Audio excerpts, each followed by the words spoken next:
आप जब बोल रहे हैं, when you talk, things slip from your hand.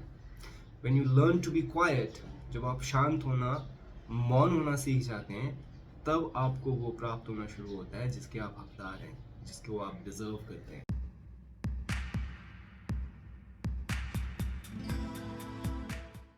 नमस्ते, hello and welcome back to my channel. मुझे पूरा यकीन है कि आप सब कुशल मंगल होंगे, खुश होंगे, खैरियत से होंगे। आज जिस वीडियो पर हम रिएक्शन करने जा रहे हैं दोस्तों, उस आई थिंक ये एक मोटिवेशनल वीडियो है, और जिनका ये वीडियो है उनके वीडियो पर रिएक्शन करने के लिए मुझे बहुत टाइम से रिक्वेस्ट आ रहे थे, लेकिन अभी तक हमने शुरू नहीं किया था। ये मैं पहली बार इनका वीडियो देखने जा रहा हूँ, रिएक्शन इस पर हम देने जा रहे हैं। तो वीडियो का टॉपिक है इतिहास की ये दो कहानी तुम्हें सफल बना देगी, और वीडियो है नन अदर देन अवध ओझा सर की। तो लेट्स वॉच दिस वीडियो। मैं कोशिश करूँगा कि वीडियो के दरमियान में कम से कम बात करूँ और एंड में अपने जो हैं ओपिनियंस आपके साथ शेयर करूँ। तो before I start this video, मुझे नहीं पता ये अवध सर का अपना चैनल है कि नहीं। प्रेरणा मोटिवेटिंग यूथ करके ये चैनल है। मैं लिंक जो है डिस्क्रिप्शन में दे दूंगा, तो if you want to watch the original video you can go there and watch. देखते हैं, शुरू करते हैं और उसके बाद बात करते हैं। तो शुरू करें। जो व्यक्ति जागृत होता है उसका मुसीबत कुछ नहीं कर पाती। तो चीन में एक आदमी था किसी गांव में, उसके पास एक बड़ा नायाब घोड़ा था। जिस देश में ऐसे राजा रहे हों, शिक्षा ही तो थी सर। विक्रमादित्य की अगर आपने पहली कहानी सुनी हो, वेताल 25 पहली कहानी।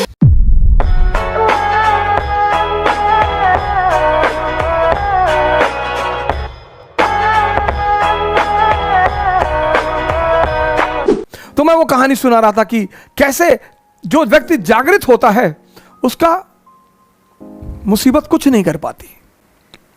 बहुत बड़ा नियम है जागृति सर, होश में रहना बहुत बड़ा नियम है। तो चीन में एक आदमी था किसी गांव में, उसके पास एक बड़ा नायाब घोड़ा था, बहुत नायाब, मतलब हवा से ज्यादा स्पीड थी घोड़े की। तो उस देश के राजा ने उस आदमी को बुलाया, कहा तुम अपना घोड़ा मुझे दे दो, तुमको मैं मुंह मांगी कीमत दूंगा। उस आदमी ने कहा कि सरकार घोड़ा तो ना बेचेंगे। अरे लोगों ने समझाया कि पागल हो, तुम क्या करोगे घोड़े का, और इतना पैसा राजा तुमको दे रहा, बेच दो। अरे उसने कहा यार तुम लोग क्यों मेरे पीछे पड़े हो, जाओ अपना काम करो, हम नहीं फायदा ले रहे ना, जाओ।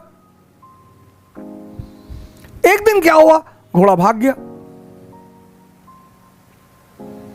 अब जब घोड़ा भाग गया तो गांव के लोग आए, हंसने लगे, कहीं देखा हम तुमसे पहले ही कहते थे, तुम समझे नहीं रहते हमारी बात को। अरे उसने कहा बड़े भाई, घटना सिर्फ इतनी है कि घोड़ा भाग गया है, बस, इसमें ज्यादा चिंता करने की बात नहीं है। वो चला गया तो चला गया, मैं क्या करूं। अजीब पागल हो, तुम्हारा नुकसान हो गया। बोले कोई नुकसान नहीं हुआ। 10-15 दिन बीता, एक दिन घोड़ा वापस आ गया और अपने साथ 20 घोड़े और लाया अपनी तरह के। गांव वाले फिर आए, कहीं बेटा तुम बहुत चालाक आदमी हो, तुमको पता था कि कुछ कांड करने गया है ये, बड़ा बढ़िया यार, तुम तो बड़े फायदे में हो यार, पहले तो अकेले था अब तो 20 ले आया। उन्होंने कहा यार तुम लोग राय देने क्यों चले आते हो यार बार बार। अरे घोड़ा चला गया था, अब आ गया, अपने साथ 20 घोड़ा और ले आया, घटना बस इतनी है, इसमें बहुत ज्यादा खुशी होने की कोई बात नहीं है। पड़ोसी राज्य ने उस राज्य पर हमला कर दिया। अब वो जो 9 घोड़े आए थे, उसमें से एक घोड़े को इस किसान का बेटा ट्रेन कर रहा था, घोड़े से गिरा, उसका दोनों पैर टूट गया। गांव वाले फिर आए कि बड़ा बुरा हुआ यार, बताओ तुम्हारे लड़के का दोनों पैर ही टूट गया। बोले यार तुम लोग शांत नहीं रह सकते हो, अपना निर्णय अपने पास नहीं रख सकते हो। अरे ठीक है यार, पैर टूट गया, देखेंगे भगवान कुछ करना चाहता होगा, अच्छी बात है, जाने दो। उसी वक्त पड़ोसी राज्य ने इस राज्य पर हमला कर दिया। गांव के जितने भी जवान लड़के थे सब सेना में बुला लिए गए, सिर्फ किसान का बेटा बचा, क्योंकि उसके पैर टूटे हुए थे। इस दुनिया में, खासकर इस देश में, 95% लोग उस चीज के बारे में सोचते हैं जो उनके हाथ में है ही नहीं। क्या? फल। सर आपको पता ही नहीं कल क्या होने जा रहा है। तो जब हमें कल का पता ही नहीं तो हम आज में रहें। और जितने लोगों ने अपने आज को सुधारना शुरू किया उनका कल बेहतरीन हो गया, क्योंकि जो कल के बारे में सोचते हैं वो आज कुछ कर ही नहीं पाएंगे, और जो पास्ट के बारे में सोचते हैं वो कुछ कर ही नहीं। दो लोग निष्क्रिय हैं। जो कल के बारे में सोचते हैं वो तो थोड़ा बहुत कुछ करेंगे भी, लेकिन जो पास्ट के बारे में सोचते हैं, हमारे पिताजी गवर्नर थे, रहे होंगे, बहुत लोगों के पिताजी गवर्नर थे। देश विषम परिस्थिति से गुजर रहा है, कोई बात नहीं सर, धरती है, पृथ्वी है, ऐसी चीजें आती रहती। इतिहास जब लिखा जाएगा तो लिखा जाएगा कि जब कोरोना का संकट आया तो भारत के हर नागरिक ने एक योद्धा की भूमिका निभाई।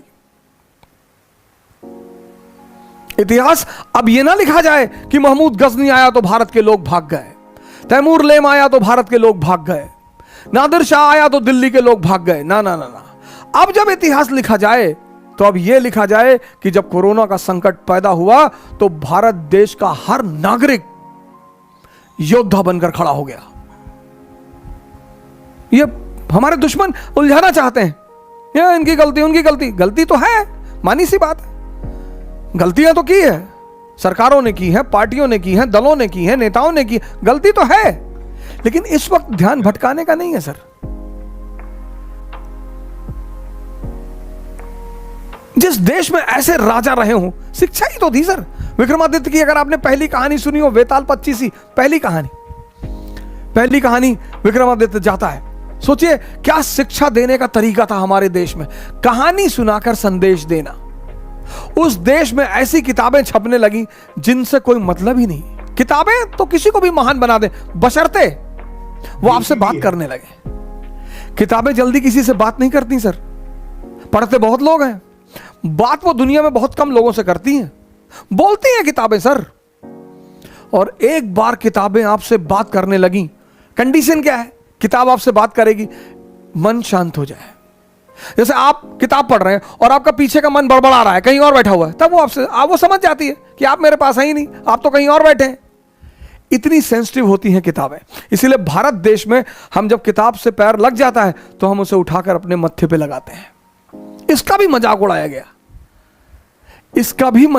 गया, यार तुम लोग तो किताब उठा के सर से लगाते हो। बिल्कुल सर, जिससे किताब ये होता है। तो कई बार जब मन अशांत हो या फिर आपका दिमाग जो है ना वो किसी दूसरी वजह से ऑक्यूपाइड हो, टेंशन में हो, है ना, या पढ़ाई का या फिर किसी दूसरे किस्म का प्रेशर हो, तो आप जो कर रहे हैं, इवन जब आप अपनी सिलेबस की भी किताबें पढ़ते हैं और प्रेशर के साथ पढ़ते हैं, तो you have that pressure, so you focus is on that pressure. किताब पर आप फोकस नहीं कर पाते। मेरे साथ भी अक्सर होता है कि जब मैं कोई किताब पढ़ता हूँ और मेरा मन कहीं और है, तो मैं 1-2 पेज पढ़ने के बाद रियलाइज़ होता है कि मैं यार क्या पढ़ा, मुझे याद ही नहीं है, तो मैं वो दोबारा जाके पढ़ता हूँ। कई बार तो ऐसा हुआ है 3-3, 4-4 बार मैंने वही पेज पढ़ा है, जस्ट टू ग्रास्प इट कि क्या हुआ, बिकॉज मैं कॉन्शियसली वहाँ पर मौजूद नहीं था। तो ये कॉन्शियसनेस की बात कर रहे हैं ये।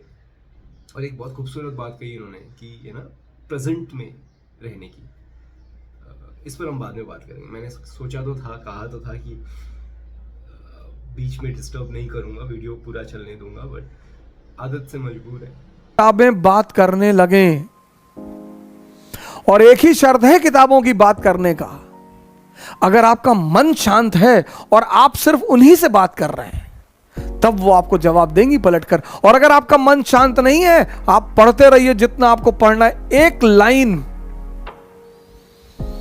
कई बार मेरे पास स्टूडेंट आए, एनसीईआरटी को 4 बार पढ़ के रंग चुके हैं, नीले रंग से, पीले रंग से, लाल रंग से रंग चुके हैं, लेकिन पता कुछ भी नहीं। लेकिन हमारी जो शिक्षा पद्धति थी, कहानी। विक्रमादित्य जाते हैं, बरगद के पेड़ पर एक लाश को उतारते हैं, अपने कंधे पे रखते हैं, तो लाश उन्हें कहानी सुनाना शुरू करती है। अब सोचिए सर, इस कहानी का मकसद क्या है, सुनिए कहानी और उसका मकसद। लाश उन्हें कहानी सुनाना शुरू करती है कि एक आचार्य थे, उनकी बड़ी खूबसूरत सी बेटी थी। आचार्य के 3 शिष्य थे। अब देखिए क्या तरीका था पढ़ाने का, संदेश देने का। ये पश्चिम के लोग कहते तुम लोगों ने सिर्फ कहानियां लिखी, उन कहानियों में बाबूजी ऐसी ऐसी बातें लिख दी है ना कि समझ जाओगे तो जिंदगी बदल जाएगी। इतने अमीर हो, इतना समृद्धि, भौतिक समृद्धि पा चुके हो, लेकिन ध्यान करने भारत ही आते हो। बाबा रामदेव जी को मैं बड़ा प्रणाम करता हूं, बड़ी मैं उनकी इज्जत करता हूं, और जब भी मैं उन्हें देखता हूं इंग्लैंड में, अमेरिका में बैठे हुए अंग्रेज और उनको वो कपालभाति करा रहे, तो मुझे इतनी हंसी आती कि जय हो बाबा की। बाबा सांस बेच रहा है, तुम तो कपड़ा बेचने आए थे, तुम तो कुछ भी बेचने आए थे, बाबा सांस बेच रहा है, प्रोडक्ट दिखाई ही नहीं पड़ता।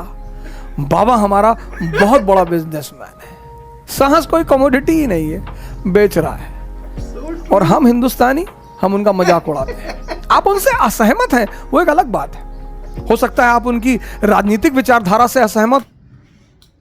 सांस बेच रहा है से मुझे एक चीज याद आया कि मैंने पता नहीं ये किसी वीडियो में नहीं देखा था, ये एक आर्टिकल में मैंने पढ़ा था न्यूज में कि 2002 में एक अमेरिकी कपल हिंदुस्तान घूमने आया, भारत घूमने आया, तो उसका किडनैप हो गया। They got kidnapped. Uttar Pradesh की बात है। तो मैं जगह का मेरे को नाम याद नहीं आ रहा, बलिया या कहीं, बलिया तो बिहार में है, लेकिन उत्तर प्रदेश का कोई एक, याद आएगा तो मैं कभी बताऊंगा आपको, कि उस जगह पर बहुत ढूंढने के बाद, क्योंकि गवर्नमेंट ऑफिशियल सारे एक्टिव हो गए, क्योंकि देश की इज्जत की बात थी कि फॉरेन नेशनल्स जो हैं वो किडनैप हो गए थे। तो जब उनको ढूंढा गया तो एक गांव में उनको मतलब अच्छे से रखा गया था, और बाहर उनके कमरे के बाहर बहुत बड़ी लंबी लाइन लगी हुई थी, और हर कोई 5 रुपए दे रहा था और उनको देख के बाहर जा रहा था। तो जब उनको वहां से रिकवर किया गया तो उनसे पूछा गया कि आपके साथ कुछ गलत तो नहीं हुआ, आपके साथ कुछ फिजिकली मेंटली कुछ गलत तो नहीं किया लोगों ने, क्यों अगवा किया था? तो उनका कहना था कि नहीं, कुछ गलत नहीं किया, उन लोगों ने बहुत ख्याल रखा, खाना पीना खिलाया, बहुत अच्छे से रखा, सेवा की, बट हमें बस ये समझ में नहीं आ रहा था कि लोग पता नहीं क्यों दरवाजा खोल के आ रहे थे, झांक के जा रहे थे। तो वहां के जिन लोगों ने उनको अगवा किया था उनके साथ क्या किया कि उनको अच्छे से तो रखा, लेकिन वहां पे पूरे गांव में फैला दिया कि आपको लाल मुंह वाला इंसान दिखाएंगे। तो 5 रुपए वो सबसे ले रहे थे और लाल मुंह वाला इंसान दिखा रहे थे। मुझे याद आया, मतलब ऐसे ही, पता नहीं कोई कोरिलेशन नहीं है दोनों स्टोरीज के बीच में कि रामदेव बाबा जो है सांसें बेच रहे हैं, हवा बेच रहे हैं, ऑक्सीजन बेच रहे हैं, जो कि कमोडिटी भी नहीं है। और मतलब देख रहे हो हिंदुस्तानी आदमी कितना बिजनेस माइंडेड है। I'm sorry। चलो आगे बढ़ते हैं। तो बहुत अच्छी बात है सर। मैं आपसे बार बार कहता हूं कि मतभेद का मतलब मनभेद कभी नहीं होता सर। आप में से बहुत सारे घरों में आप नॉनवेज खाते हैं, आपकी माताजी नहीं खाती, आपके पिताजी नहीं खाते, तो इसका मतलब दुश्मनी सर? बिल्कुल नहीं। दुश्मनी जब भी होगी तो जब इंटरेस्ट खतरे में पड़ेगा तब दुश्मनी होगी। बेवकूफ जो है, जो बेवकूफ है समाज में, वो मतभेद पे मनभेद कर लेता है कि ये मस्जिद में जाते हैं, अरे तो पूजा करने जा रहा है ना, ये मंदिर में जा रहे हैं, जाने दो।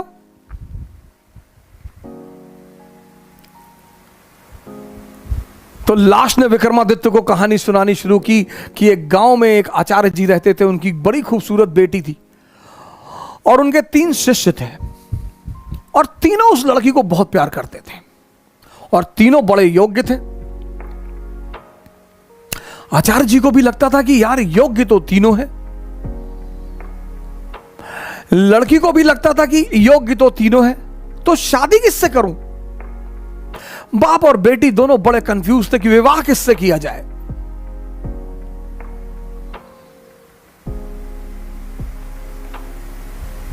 और जब लड़की यह सुनिश्चित नहीं कर पाई कि विवाह किससे किया जाए, तो एक दिन लड़की ने आत्महत्या कर लिया। अब जब लड़की ने आत्महत्या कर लिया, सुनी भी है, देखी भी है, तीनों बड़े निराश हुए, गए उसका दाह संस्कार किया। तो एक शिष्य तो तुरंत सन्यासी बन गया। वहीं धूनी लगा ली उसने उसकी कब्र के पास कि बस अब जीवन में कुछ करना ही नहीं, जिसको मैं प्रेम करता था वो बचा ही नहीं, तो अब जीवन में कोई सार नहीं, अब सिर्फ तपस्या करनी है और तपस्या करके ही जीवन को त्याग देना है।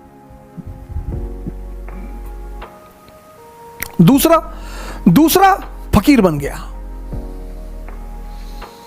घूमने लगा देश विदेश में।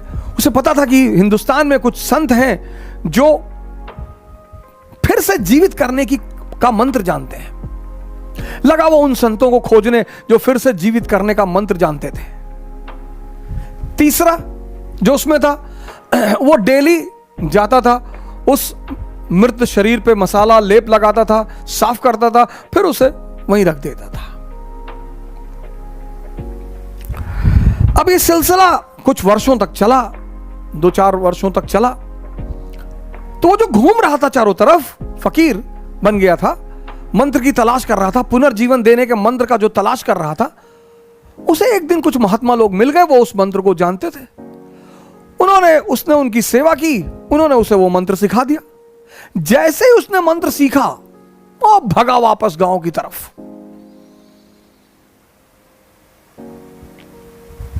और वापस आकर उसने उस युवती को फिर से जिंदा कर दिया।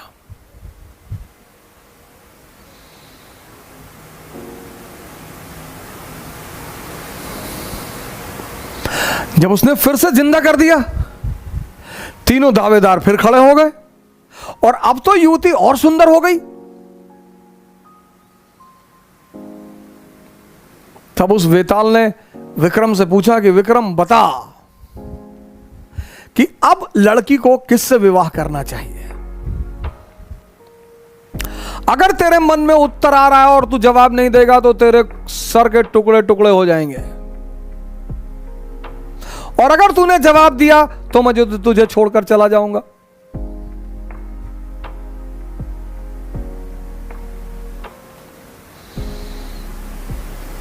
वेताल ने कहा कि अगर तेरे मन में जवाब आ रहे हैं, और ये नेचुरल प्रकृति है, हमारे सामने जब भी कोई परिस्थिति होती है, एक जवाब मन में आता कि ये कर ले यार,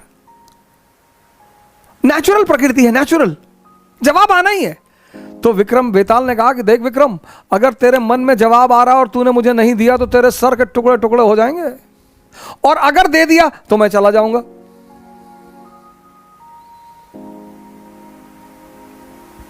योग्य आदमी भाई, योग्य हो अयोग्य हो, मन में अगर परिस्थिति बन रही है तो जवाब आएगा। तो विक्रमादित्य ने जवाब देना शुरू किया। कहा जो मंत्र सीख कर आया और जिसने पुनः जीवन दिया वो पिता तुल्य है। जीवन देना का काम किसका है? पिता का। क्या दर्शन है सर, जीवन देने का काम किसका है? पिता का। तो जिसने मंत्र सीख कर जीवन दिया वो पिता तुल्य है, मुझसे विवाह नहीं होगा। जिसने उस शरीर की सेवा की 4 साल तक, वो पुत्र का धर्म है। सेवा करना पुत्र का धर्म है, वो भी बाहर हो गया। जिसने अपनी ही जिंदगी दांव पे लगा दी, यही प्रेम की कसौटी है, विवाह उससे होना चाहिए।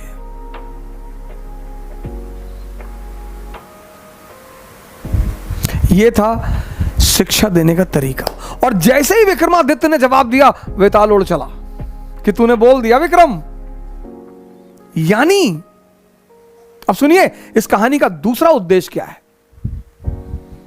मौन। परम की जो प्राप्ति होगी वो मौन में होगी, साइलेंस में होगी। इसीलिए हिंदुस्तान में एक वर्ड है मुनि। मुनि मतलब जो मौन हो गया हो।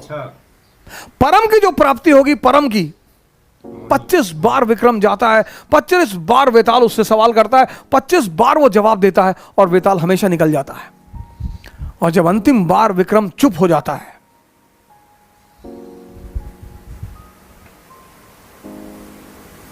ये थी भारत की शिक्षा पद्धति। मैंने कहा ना, अगर आप पीछे पलटकर देखें भारत के इतिहास को, तो कभी कभी आपको लगा कि यार इतने महान लोग कैसे पैदा हो। तब तो यार ये कोठारी इंटरनेशनल नहीं था, तब तो रेयान इंटरनेशनल नहीं था, गांवों में जो स्कूल खुलते हैं, मैं गोरखपुर जा रहा था गोंडा से, तो रास्ते में एक कस्बा पड़ा, तो वहां पे स्कूल का नाम मैंने पढ़ा, वास्को डिगामा इंटरनेशनल स्कूल। गांव में सर, मतलब नाम का मतलब यह है कि हम अंग्रेज हैं, हम तुम्हारे बच्चों को अंग्रेज बनाएंगे। अंग्रेजी सीखना बुरी बात नहीं है सर, किसी भी भाषा को सीखना बुरी बात नहीं है, लेकिन अपनी संस्कृति को समझे बिना अगर हमारी देश की 95% जनता ध्यान और योग कर रही होती ना सर, कोरोना कुछ नहीं कर पाता। लेकिन हमने तो मजाक उड़ाया सर। खत्म। ओहो ओहो ओके, छोटा सा वीडियो था, बहुत ज़्यादा लंबा नहीं था। आई थिंक ये उनके किसी मोटिवेशनल वीडियो का एक चंक काट के उन्होंने डाला हुआ है यहाँ पर बहुत खूबसूरत था। कुछ चीज़ें जो उन्होंने बहुत इंसाइटफुल चीज़ें कही है ना, एक that you know we should live in present. जैसे कि जो आर्टिस्टिक लोग होते हैं वो इस चीज़ को बहुत फॉलो करते हैं। वो कहते हैं ना कि भूतकाल का मनन करने की अपेक्षा भविष्य का चिंतन करना चाहिए, पर यहाँ पे सर कह रहे हैं कि आप भूतकाल का मनन नहीं करिए, भविष्य की चिंतन भी मत करिए, लेकिन आप आज जो आपका ये प्रेजेंट है इसमें रहिए, इसमें जो कर सकते हैं उसको करिए, तो आपका भविष्य अपने आप सुधर जाएगा। कहने का मतलब ये था इनका, you know, forget about the past which is gone, don't think much about the future which is coming, just be in present, है ना, think about the present which is in your hand. So this was the statement. दोनों कहानियां बहुत खूबसूरत थी। एक सार ये भी कह सकते हैं कि मतलब जो होता है वो अच्छे के लिए होता है। ऐसे जो पड़ोसी थे जो घोड़े वाले किसान के, वैसे पड़ोसी हम सब की ज़िंदगी में होते हैं, है ना, मेरी ज़िंदगी में भी हैं। आप कुछ भी करें वो आके आपको अपनी राय ज़रूर देंगे, आदत से मजबूर हैं। कई बार हमारी मजबूरी होती है कि सुनना पड़ता है ना, क्योंकि उम्र में बड़े हैं और घर वाले के साथ में हैं, सामने हैं, आपकी बजा के जाते हैं, आप कुछ नहीं कह सकते, मन में ही दे रहे होते गालियाँ। लेकिन ठीक है, इन राय चंदों को अपना काम करने दीजिए, आप अपना काम करिए, यही सफलता की कुंजी होती है। दूसरी कहानी जो विक्रमादित्य की कहानी उन्होंने सुनाई वो भी यही है, स्पिरिचुअलिटी छुपी हुई थी उसमें। आपने एक चीज़ गौर की हो अगर तो, है ना, एक जो चीज़ है कि आप जब बोल रहे हैं, when you talk things slip from your hand, when you learn to be quiet, जब आप शांत होना, मौन होना सीख जाते हैं, तब आपको वो प्राप्त होना शुरू होता है जिसके आप हकदार हैं, जिसको आप डिजर्व करते हैं, है ना। और ऑफ कोर्स बहुत खूबसूरत वीडियो था, मोटिवेटिंग था, बट अधूरा सा लगा मुझको, क्योंकि एक चंक बस काट के डाला था। इसके आगे की और भी बहुत सारी चीज़ें हो सकती थी जो इसको और मतलब उन्होंने उतना ही डाला जितना उनको लगा कि हाँ, इसके अलावा इसमें भी जो मैं टेक अवे मिल जाएगा जो चाहिए। बट हमारे अंदर तो हंगर इतना है ना चीज़ों को सीखने का और जानने का कि हमें पूरा ही चाहिए होता है। बट ठीक है, जैसा भी था, जितना भी था, मुझे मज़ा आया। एंड ये मैंने पहली बार ओझा सर की वीडियो पे रिएक्शन दिया है, पहली बार मैंने लाइफ में उनकी कोई वीडियो देखी है। इनके मैंने वीडियोज़ ना वो व्हाट्सएप में जो छोटे छोटे क्लिप्स आते हैं ना, वो देखी हुई हैं, जो रील्स आती हैं उनमें भी देखी हुई हैं, लोग शेयर करते हैं वो सब, उसमें देखी हुई हैं। बट पहली बार मैंने उनका कोई इतना लेंदी वीडियो देखा है, तो मुझे बहुत मज़ा आया। आई एम श्योर कि आपको भी बहुत मज़ा आया होगा। और इफ़ इन केस आपको मज़ा आया तो कमेंट बॉक्स में मुझे अपने ओपिनियन ज़रूर शेयर करना और बताना कि और कौन से वीडियोस हैं जो आप देखना चाहते हैं, जिस पे आप चाहते हैं कि हम साथ में रिएक्शन करें। ये 3 हफ्ते पुराना वीडियो है, काफ़ी सारे लोगों ने देखा होगा, काफ़ी सारे लोगों ने नहीं भी देखा होगा, क्योंकि ये थोड़ा सा हटके है, लीग से हटके है। तो thank you so much for watching this video with me. मिलते हैं अगले वीडियो में कुछ और नई जानकारी के साथ, नए ओपिनियंस के साथ, नए इन्फॉर्मेशन के साथ, नए नॉलेज के साथ और नए इंसाइट्स के साथ। Thank you so much. नमस्ते।